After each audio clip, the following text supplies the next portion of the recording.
بسم اللہ الرحمن الرحیم۔ بخاری و مسلم میں بنی اسرائیل کے ایک قاتل کا واقعہ نقل کیا گیا ہے۔ حضور اکرم صلی اللہ علیہ وسلم نے اللہ کے یہاں توبہ کی قبولیت سے متعلق صحابہ کرام رضوان اللہ علیہم اجمعین کے سامنے بنی اسرائیل کے ایک قاتل کا نہایت خوبصورت اور ایمان افروز واقعہ بیان فرمایا کہ بنی اسرائیل میں ایک شخص چوری، ڈکیتی اور قتل میں بہت مشہور تھا اور نہایت معمولی بات پر کسی کو قتل کر دیتا تھا۔ ہوتے ہوتے اس کے ہاتھ سے 99 افراد کا قتل ہو چکا۔ اس کے دل میں احساس پیدا ہوا کہ مجھے بھی تو اللہ کے یہاں جانا ہے۔ چنانچہ یہ فکر بڑھتا رہا اور لوگوں سے معلومات کرتے ہوئے سرگرداں پھرنے لگا کہ کیا میری توبہ قبول ہو سکتی ہے یا نہیں۔ کسی عالم شخص سے ملاقات کی فکر ہوئی کہ معلوم کیا جائے کہ ایسے شخص کی توبہ قبول ہو سکتی ہے یا نہیں۔ لوگوں نے ایک عابد شخص کے پاس جانے کا مشورہ دیا۔ اس شخص نے اس کے پاس جا کر مسئلہ معلوم کیا کہ کیا میری توبہ قبول ہو سکتی ہے اور کیا میری مغفرت ہو سکتی ہے جبکہ میں نے 99 انسانوں کی جان مار دی ہے۔ تو اس عابد کو مسئلہ معلوم نہیں تھا، تو اس نے اپنی عقل سے قیاس آرائی کی کہ جو آدمی 99 انسانوں کی جان مار سکتا ہے، اس کی مغفرت کہاں سے ہوگی۔ چنانچہ اس نے کہہ دیا کہ تیری توبہ قبول نہیں ہوگی۔ تو اس شخص نے غصے اور جلال میں آ کر اس کو بھی قتل کر کے 100 پورے کر دیے کہ جب میری توبہ قبول نہیں ہوتی ہے تو لاؤ تجھے بھی ختم کر کے 100 پورے کر دیتا ہوں۔ چنانچہ اس نے 100 پورے کر دیے، مگر اس کے دل میں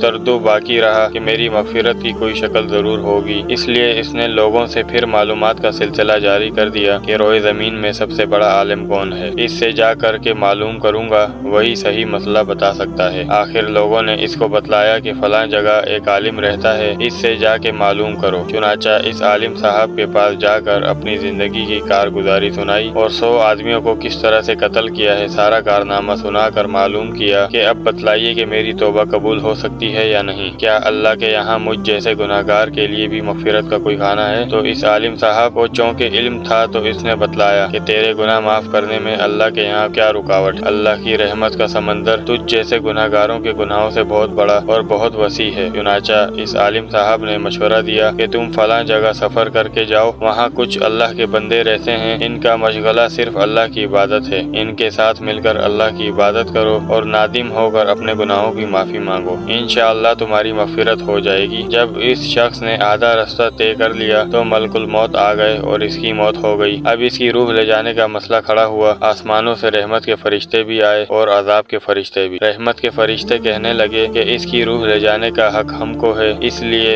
کہ یہ سچے دل سے تائب ہو کر عبادت کے لیے جا رہا ہے، اور عذاب کے فرشتے کہنے لگے کہ اس کی روح لے جانے کا حق ہم کو ہے، اس لیے کہ اس شخص نے کبھی کوئی نیک کام نہیں کیا ہے، پوری زندگی معصیت میں گنوا دی۔ اسی دوران آسمانوں سے آدمی کی شکل میں ایک فرشتہ آیا۔ بعض روایت سے معلوم ہوتا ہے کہ یہ آنے والا فرشتہ حضرت جبرائیل امین علیہ السلام تھے۔ چنانچہ اس فرشتے نے تشریف لا کر ان دونوں طرح کے فرشتوں کے درمیان یہ فیصلہ کیا کہ دونوں طرف کی مسافت ناپ کر کے دیکھ لو کہ جہاں سے آ رہا ہے وہاں کی مسافت قریب ہے یا جہاں جا رہا ہے وہاں کی مسافت، لہذا جہاں کی مسافت قریب ہو اس شخص کو وہاں والوں میں شمار کر دیا جائے۔ چنانچہ دونوں طرف کی زمین ناپ کر دیکھی گئی تو جہاں جا رہا تھا وہاں کی مسافت جہاں سے آ رہا تھا اس کے مقابل میں صرف ایک بالش قریب ہے۔ چنانچہ فیصلہ ہوا کہ مقام معصیت سے مقام عبادت صرف ایک بالش قریب ہے، اس لیے رحمت کے فرشتوں کو اس کی روح لے جانے کا حق ہوگا۔ چنانچہ اللہ کی طرف سے اس کی مغفرت کا اعلان ہو گیا۔ ایک روایت میں آتا ہے، قنادت رضی اللہ عنہ فرماتے ہیں، حسن نے فرمایا کہ ہم سے یہ ذکر کیا گیا ہے کہ اس شخص کے پاس جب ملک الموت آیا تو وہ شخص سینے کے بل اس زمین کی طرف گھسیٹتا گیا۔ حدیث قدسی میں آتا ہے کہ اپنے بندے کے ساتھ اس کے گمان کے مطابق ہوتا ہو اور وہ مجھے جہاں بھی یاد کرے میں اس کے ساتھ۔ باخدا اللہ تعالیٰ اپنے بندے کی توبہ سے